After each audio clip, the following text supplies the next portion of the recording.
Hello all. इस lecture में हम लोग करेंगे change in energy of two body system. Suppose हमारे पास एनर्जी पार्टिकल का दिया हुआ है, दो पार्टिकल है हमारे पास क्योंकि टू बॉडी सिस्टम के लिए करना है। तो दो पार्टिकल है, मान लेते हैं पहला पार्टिकल है मास m1 का, दूसरा पार्टिकल है मास m2 का। तो पहले पार्टिकल की काइनेटिक एनर्जी हो जाएगी हाफ एम वी स्क्वायर, और v क्या होता है D R by D T का स्क्वायर। v क्या होगा D R by D T, है ना।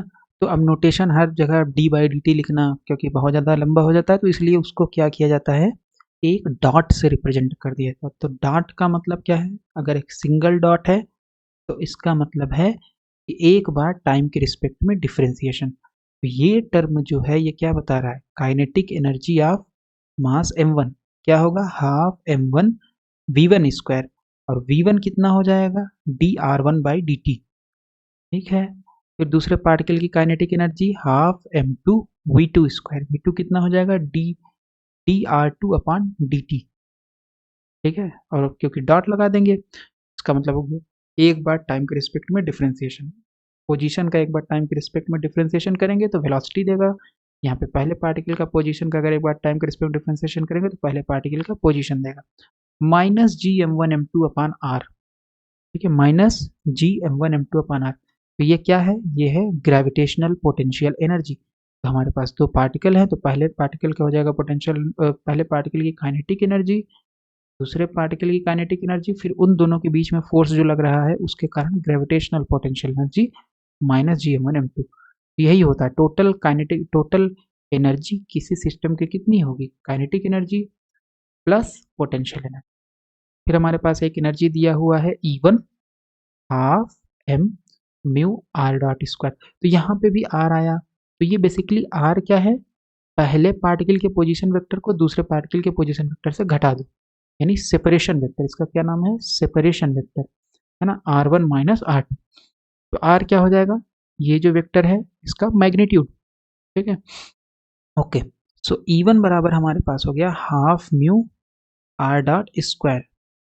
ठीक है, सो यहाँ पे आर डॉट स्क्वायर होगा, so this is half mu r dot square where mu क्या है, reduced mass है, standard notation m1 m2 upon m1 plus m2। Okay, तो अब हमें प्रूफ क्या करना है, हमें ये प्रूफ करना है ये टर्म। ठीक है, ये प्रूफ करना है कि E1 माइनस E2 अगर हम निकालेंगे तो ये आएगा minus half m1 plus m2 RCM dot square. तो RCM का डॉट मतलब है क्या है, एक बार सेंटर ऑफ मास का जो पोजीशन वेक्टर है उसका डिफरेंशिएशन करेंगे टाइम के रिस्पेक्ट में, तो हमें क्या मिलेगा, वेलोसिटी मिलेगा सेंटर ऑफ मास का। सो आरसीएम डॉट क्या है, ये वेलोसिटी है सेंटर ऑफ मास की। ठीक है, तो ये हमें प्रूव करना है। और आपको पता है कि आरसीएम क्या होता है, दो पार्टिकल है तो m1r1 plus m2r2 divided by m1 plus m2। तो चलो अब इसको स्टार्ट करते हैं, प्रूफ करेंगे। प्रूफ करने के लिए सबसे पहले हमें देखना पड़ेगा कि कैसे करेंगे। तो हमारे पास सपोज एक मास यहाँ पे है, तो इसको एक बार बना लेते हैं फिगर को, एक रफ फिगर बनाना ज़रूरी है। तो सपोज ये हमारे पास हो गया कोऑर्डिनेट एक्सिस। ठीक है, कोऑर्डिनेट एक्सिस हो गया, मान लो यहाँ पे एक मास है, एक मास यहाँ पे है। ठीक है, this mass is m2, this mass is m1 का, मान लो पोजिशन वेक्टर r1 है, का पोजिशन वेक्टर r2 है, और यहाँ पे मास m1 है, यहाँ पे मास m2 है। कंडीशन है m1 बड़ा है m2 से। अब पता है कि इनका जो सेंटर ऑफ मास लाई करेगा इसी लाइन पे लाई करेगा, क्योंकि m1 बड़ा है तो इसी के पास लाई करेगा। ठीक है, फिर ये वेक्टर क्या हो जाएगा, ये हो जाएगा सेंटर ऑफ मास का वेक्टर RCM। ठीक, और सेंटर ऑफ मास के रिस्पेक्ट में ये जो वेक्टर होगा ये क्या हो जाएगा RC1। सेंटर ऑफ मास के रिस्पेक्ट में m2 वेक्टर, m2 का जो वेक्टर हो जाएगा RC2। ठीक है, तो ये एक बेसिक फिगर हो गया आपके पास स्टार्ट करने के लिए। ठीक है, तो सपोज ये एक्स एक्सिस है, ये वाई एक्सिस है, और ये जेड एक्सिस है। ठीक, तो यही फिगर आपका यहाँ पे बना हुआ है ये। ठीक है, सेम फिगर है, m1 है, मास m2 है, सेंटर ऑफ मास है, इसके रिस्पेक्ट में ये वेक्टर कितना है RC2, इसके रिस्पेक्ट में ये वेक्टर कितना है RC1, और पोजीशन वेक्टर कितना है सेंटर ऑफ मास का RCM, ये R1 है, ये R2। ठीक है, total energy of two body system, क्या होगा, sorry, so this is E2 is equal to half M1 V1, half M1 V1 square. तो अब V1 क्या होगा, V1 हमें पता है V1 क्या होता है। सो V1 अगर हम निकाले, एक यहीं पे कैलकुलेट कर लेते हैं, तो काइनेटिक एनर्जी क्या होगी, half M V1 square, right, half M V1 square ये होगा।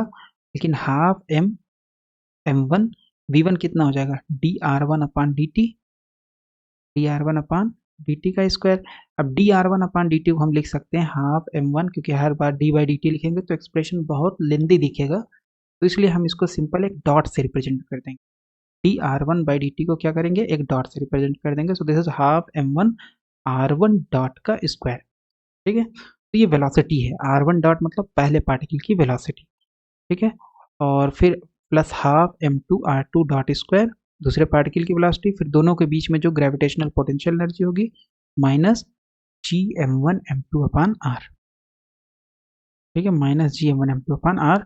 और एक सेपरेशन वेक्टर होगा R1 माइनस R2, ठीक है। Total energy of one body की टोटल एनर्जी कैलकुलेट करें तो क्या थी, हमारे प्रॉब्लम में दिया है 1/2 म्यू आर डॉट स्क्वायर और minus G M1 M2 upon R, ठीक है। म्यू क्या है, म्यू है आपका रिड्यूस्ड मास, आर क्या है, सेपरेशन वेक्टर। सो म्यू की वैल्यू रख देंगे M1 M2 upon M1 plus M2 और R dot square minus G M1 M2 upon R. Consider, मान लो दोनों को घटा देंगे, क्योंकि हमको घटा के ही दिखाना है, प्रूफ करना है E1 माइनस E2 कितना रहा है। ये E1 हो गया, ठीक है, और ये हो गया आपके पास E2, दोनों को सब्ट्रैक्ट कर देंगे। तो सब्ट्रैक्ट करेंगे तो क्या आएगा, दिस इज E1, ठीक है, दिस इज E1 और E2 कितना है हमारे पास, E2 ये है, E2 यहाँ, सॉरी, E2 यहाँ से यहाँ तक रख दिए। तो अगर आप देखें तो क्या आएगा, तो ये हमारे पास हो गया आर डॉट। आर डॉट का क्या मतलब है, सबसे पहले आर का क्या मतलब है, यह है सेपरेशन वेक्टर जो कि होता है R1 माइनस R2। डॉट का मतलब है डिफ्रेंसिएशन, तो डिफ्रेंसिएशन जब करेंगे तो इधर भी डिफ्रेंसिएशन होगा, तो इधर भी डिफ्रेंसिएशन हो जाएगा। तो this is D R by D T is equal to dr1 by D T minus dr2 by D T. तो दिस इज, अब इसको रिप्रेजेंटेशन कैसे करेंगे, R dot R1 dot minus R2 dot, यहाँ पे हम रख सकते हैं आर डॉट की जगह पे R1 dot minus R2 dot. अब स्क्वायर लगा है तो यहाँ स्क्वायर लगा दिए, फिर minus half M1 R1 dot square minus half M2 R2 dot square. ये टर्म जो है और ये टर्म एक दूसरे से कैंसिल हो जाएंगे, सॉरी, ये एक दूसरे से क्या हो जाएंगे, कैंसिल हो जाएंगे। तो हमारे पास क्या बचेगा, E1 minus E2 is equal to 1/2, mu की वैल्यू रख देंगे, म्यू की वैल्यू हमारे पास है M1 M2 upon M1 plus M2, तो यहाँ पे बस म्यू की वैल्यू रख देंगे, ठीक है। फिर उसके बाद R1 इसको ओपन कर देंगे, तो a माइनस बी का whole square, A square plus B square minus 2ab। अब यहाँ पे क्योंकि वेक्टर था तो डॉट प्रोडक्ट हो जाएगा ना, ए बी, ए और बी के बीच में एक डॉट प्रोडक्ट आ जाएगा, और ये हो गया minus half M1 R1 dot square minus half M2 R2 dot square, ठीक। अब यहाँ से हम निकाल सकते हैं कॉमन, देखें तो R1 डॉट स्क्वायर यहाँ भी है, R1 डॉट स्क्वायर यहाँ भी है, R2 डॉट स्क्वायर यहाँ भी है, यहाँ भी है, ये टर्म इंडिविजुअल है, अलग है, तो इसको क्या कॉमन ले सकते हैं, तो यहाँ पे देखें half M1 R1 dot square है, यहाँ पे ये मल्टीप्लाई हो जाएगा इसमें, तो यहाँ पे हम ले सकते हैं half M1 R1 dot square, बाहर ले लेंगे तो क्या बचेगा, M2 upon M1 plus M2, ये टर्म बच जाएगा, है ना। तो जस्ट अगर पूरे को मल्टीप्लाई, ब्रैकेट लगा है तो मल्टीप्लाई हो जाएगा, तो इसमें से कॉमन लेंगे तो ये आ जाएगा इतना, M2 यहाँ बचेगा M2 upon M1 plus M2 और यहाँ बचेगा -1, ठीक है। फिर इसको कॉमन लेंगे half M2 R2 dot square, तो ये पूरा टर्म जा करके इसमें मल्टीप्लाई होगा, कॉमन ले लेंगे half M2 R2 dot square, तो आ जाएगा आपके पास M1 अपान M1 प्लस M2 -1, फिर ये पूरा टर्म इसमें भी तो मल्टीप्लाई होगा, so minus M1 M2 upon M1 plus M2 R1 dot R2 dot, ठीक, ये पूरा आ गया आपके पास टर्म।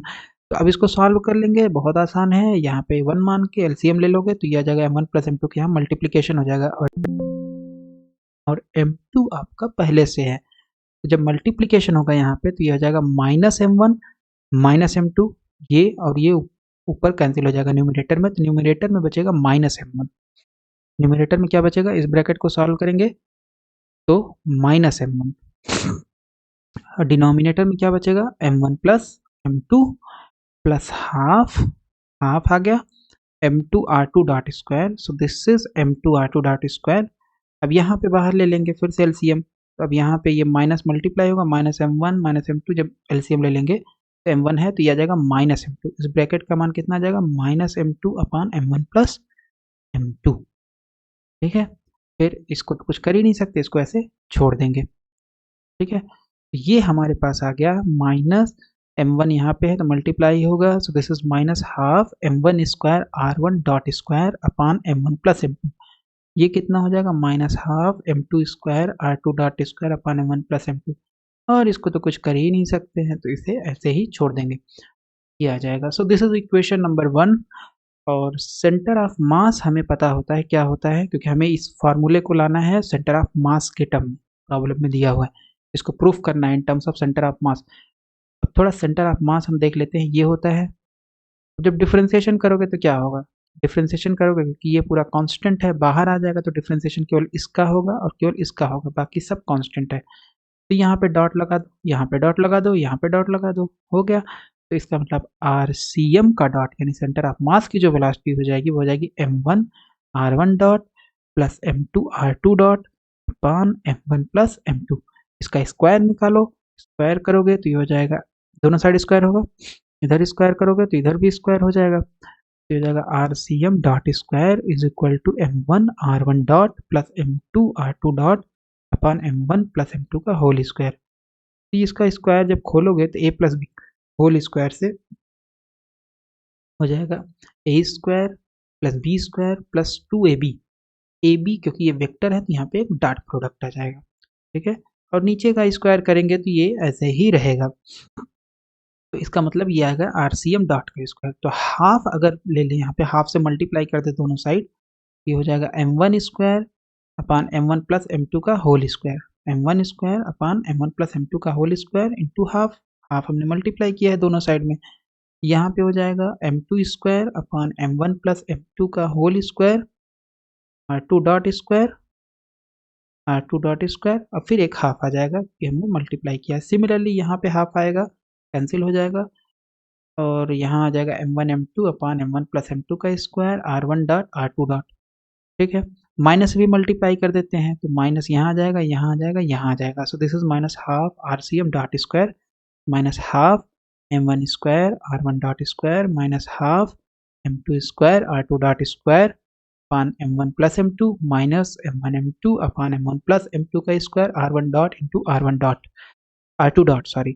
तो ये हमारे पास आ गया। तो अगर हम इसको कंपेयर करें, थोड़ा देखें कि क्या कुछ उससे मैच हो रहा है ना, ये E1 माइनस E2 नहीं, अभी यहाँ पे m1 प्लस m2 का स्क्वायर आ रहा है, तो हम कर क्या सकते हैं, लेट्स से यहाँ पे म्यू से मल्टीप्लाई m1 प्लस m2 से मल्टीप्लाई कर देते हैं, यही इसी में जो हम RCM डॉट निकाल रहे थे इसी स्लाइड में। तो अगर हम m1 प्लस m2 से मल्टीप्लाई करेंगे तो क्या आएगा, यहाँ जाएगा तो यहाँ स्क्वायर है ये कैंसिल, यहाँ स्क्वायर ये कैंसिल, यहाँ स्क्वायर है ये कैंसिल। ठीक है, तो ये हो जाएगा -half m1 plus m2 RCM dot square -half m1 square m1 plus m2 r1 dot square -half m2 square, बस ये हट जाएगा, यहाँ से 2 नहीं रहेगा, पावर रह जाएगी केवल और केवल 1। तो ये आ गया इक्वेशन 2। ठीक है, तो इक्वेशन 2 और इक्वेशन 1 थोड़ा बैक चलते हैं। सो दिस इज इक्वेशन 1, इक्वेशन 2 का RHS और इक्वेशन 1 का RHS सेम है, तो इसका मतलब इनका LHS भी सेम होगा। तो इसलिए E1 minus E2 is equal to -half m1 plus m2 RCM dot square. इससे क्या पता चलता है इस इक्वेशन से, तो ये हमें प्रूफ करना था तो हमने प्रूफ तो कर लिया है, लेकिन इसका फिजिकल सिग्निफिकेंस क्या है, the total energy of the system decreases by an amount equal to the kinetic energy of the centre of mass. तो इसका क्या मतलब है कि अगर आपके पास सिस्टम है, दो पार्टिकल हैं, उनकी एनर्जी डिक्रीज होगी तो वो एनर्जी किस में ट्रांसफर होगी, वो एनर्जी ट्रांसफर होगी सेंटर ऑफ मास के काइनेटिक एनर्जी में। ठीक है, तो अगर एक पिक्टोरियल सपोज ये मास है m1, ये मास m1 m2 और यहाँ पे आपका क्या है, सेंटर ऑफ मास है। दोनों लाइन को जो ज्वाइन कर रहा है यहाँ पे सेंटर ऑफ मास है। तो अब होगा क्या, इसके पास कुछ एनर्जी थी तो ये इस तरीके से रोटेट कर रहा था, इसके पास कुछ एनर्जी थी तो ये इस तरीके से सेंटर ऑफ मास के अबाउट इंसर्कल कर रहा था। ठीक है, अगर इनकी एनर्जी m1 और m2 एनर्जी लूज करेंगे, यानी E1 माइनस E2 अगर आप निकालोगे, तो ये एनर्जी किस में ट्रांसफर होगी, ये ट्रांसफर होगी सेंटर ऑफ मास में। ठीक है, सो ये हम लोगों ने कर लिया change in energy of two body system.